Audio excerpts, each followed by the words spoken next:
voici Code Typhon Studio 8. Donc voilà. Hop, vous voyez, c'est la version 8.0. Donc naturellement, il y a une version plus récente sur la plateforme, le site web de Pilot Logic. Mais moi, je suis resté sur la version 8.0. Donc voilà.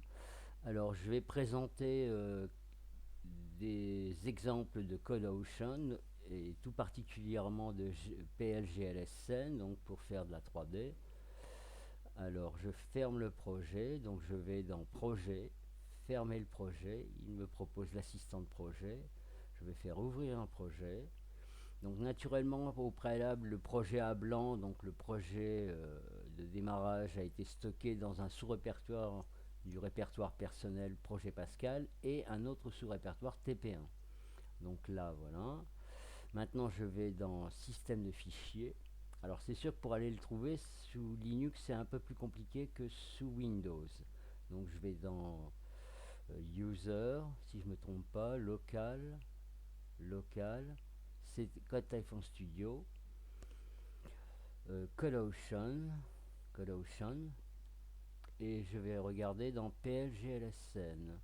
Si je le retrouve, PLGLSN, voyons, PLGLSN.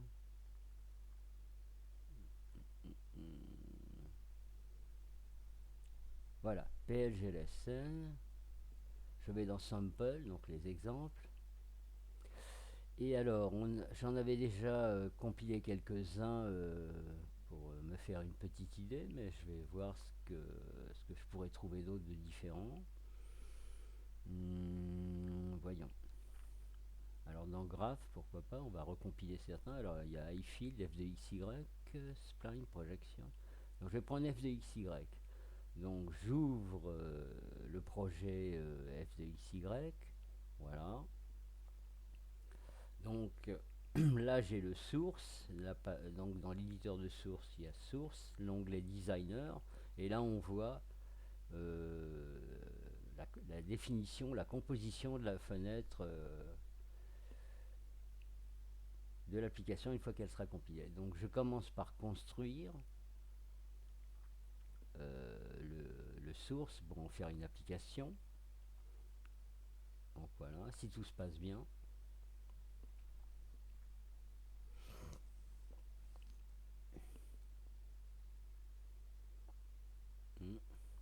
Bon, c'est sûr que ça prend un certain temps, mais voilà, succès.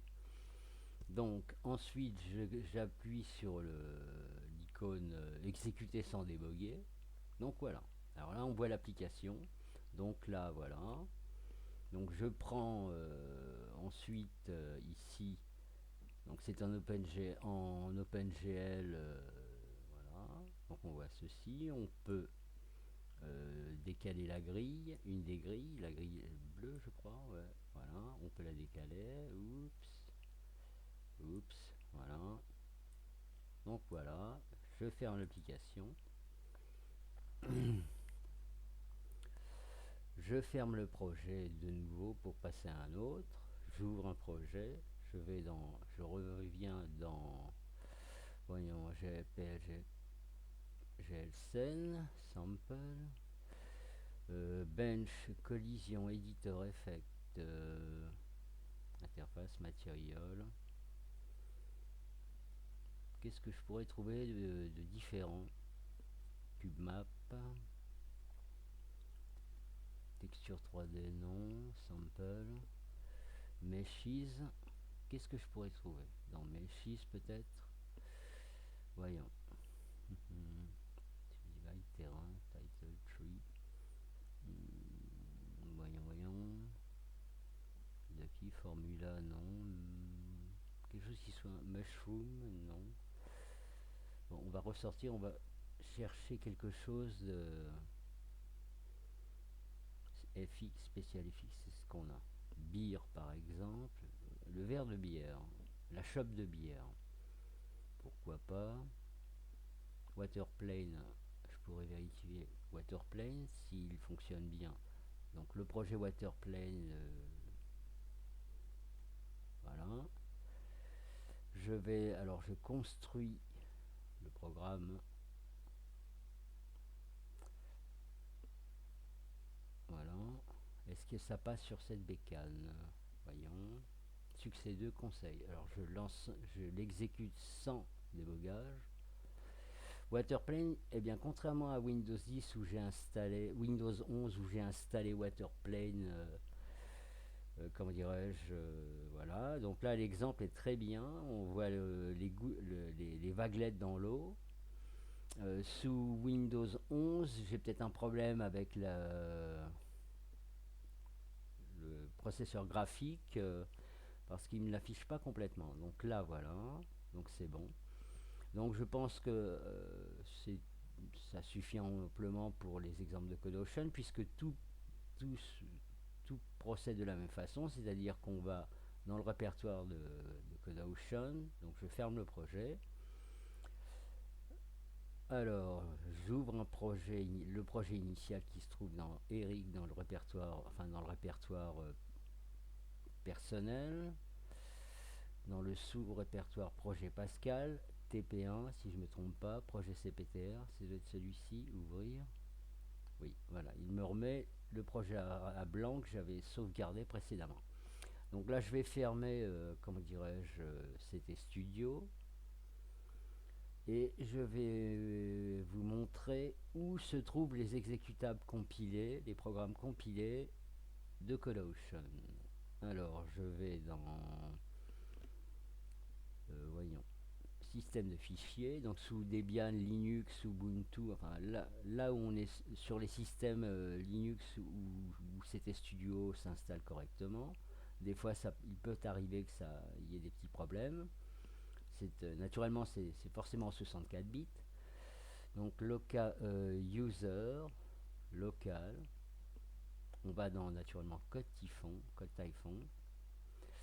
On va dans rechercher dans code Typhon, CodeOcean, voilà.